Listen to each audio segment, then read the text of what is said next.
Welcome to SMC capital. நான் உங்கள் மாணிக்கம் குபேன் பேசுகிறேன். March 6th 2025 pre market analysis பார்க்குறோம்.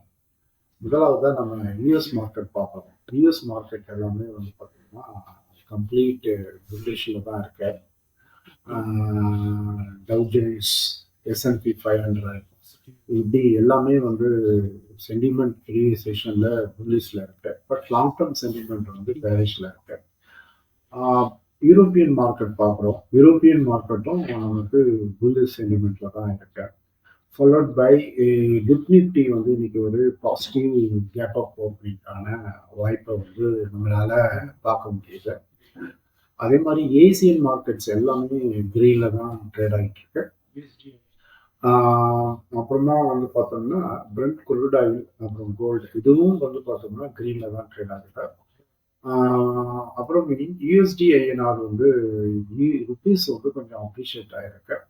அவங்க ஏடிஆர் ஜிடிஆர் பார்க்கணும் அப்படின்னு சொல்லிட்டுன்னா இன்னைக்கு வந்து பேங்க் ஏடிஆர் வந்து பாசிட்டிவ்ல தான் ட்ரேட் ஆகுது. ஐடி ஏரியாவும் நமக்கு பாசிட்டிவ்ல தான் ட்ரேட் ஆகுது.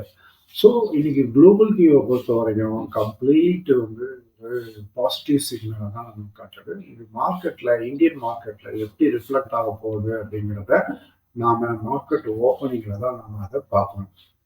ஸோ அடுத்தபடியாக நம்ம எஃப்ஐடிஏ ஆக்டிவிட்டிஸ் பார்க்குறோம். எஃப்ஐயும் வந்து பார்த்தீங்கன்னா ப்ரீவியஸ்லி நெட் செல்லராக தான் இருந்திருக்காங்க.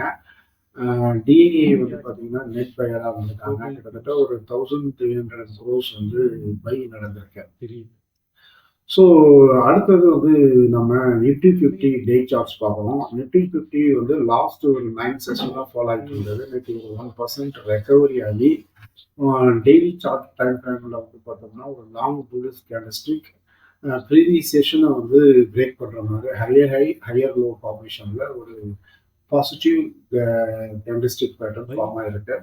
இது கன்சிக்யூட்டிவ் ஒரு ஃபுல் மூவ்மெண்ட்டுக்கான வாய்ப்பு. இமிடியேட்டாக வந்து 5 டே எக்ஸ்போனென்ஷியல் மூவிங் ஆவரேஜ்ல சப்போர்ட் எடுத்திருக்கோம். ஃபர்தரா வந்து 10, 20, 50, 100, 200 இஎம்ஐக்கு கீழே தான் ட்ரேட் ஆகிட்டு இருக்கு. பட் இது வந்து நமக்கு ஒரு ஸ்ட்ராங் புல் மூவ்மெண்ட்டை கொடுக்கும் இன்னைக்கு அப்படிங்கிறத நம்ம சொல்ல முடியும். ஆர்எஸ்ஐயை பொறுத்த வரைக்கும் ஓவர் சோல்டு பொசிஷன்ல தான் இருக்கு.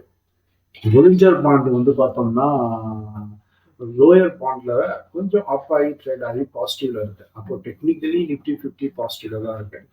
இந்தியா விக்ஸை பார்க்குறோம். இந்தியா விக்ஸும் வந்து பார்த்தோம்னா நமக்கு இன்னைக்கு ஒரு 1.3% ஃபால் ஆகி கிட்டத்தட்ட ஒரு பிலோ 14 ட்ரேட் ஆகிட்டு இருக்கு. இது கூட நமக்கு வந்து இந்தியா விக்ஸ் ஃபால் ஒரு புல் மூவ்மெண்ட்டுக்கு ஒரு பாசிட்டிவிட்டியை கொடுக்கும்.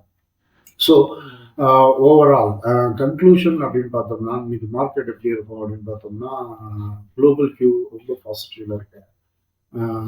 அப்புறம் யூஎஸ்டி ஐஎன்ஆர் வந்து அப்ரிஷியேட் ஆயிருக்கு. ஏடிஆர் ஜிடிஆர் கிரீன்ல ட்ரேட் ஆகிட்டு நிஃப்டி ஒரு பாசிட்டிவ் இருக்கு. ஏசியன் மார்க்கெட் எல்லாமே கிரீன்ல ட்ரேட் ஆகுது.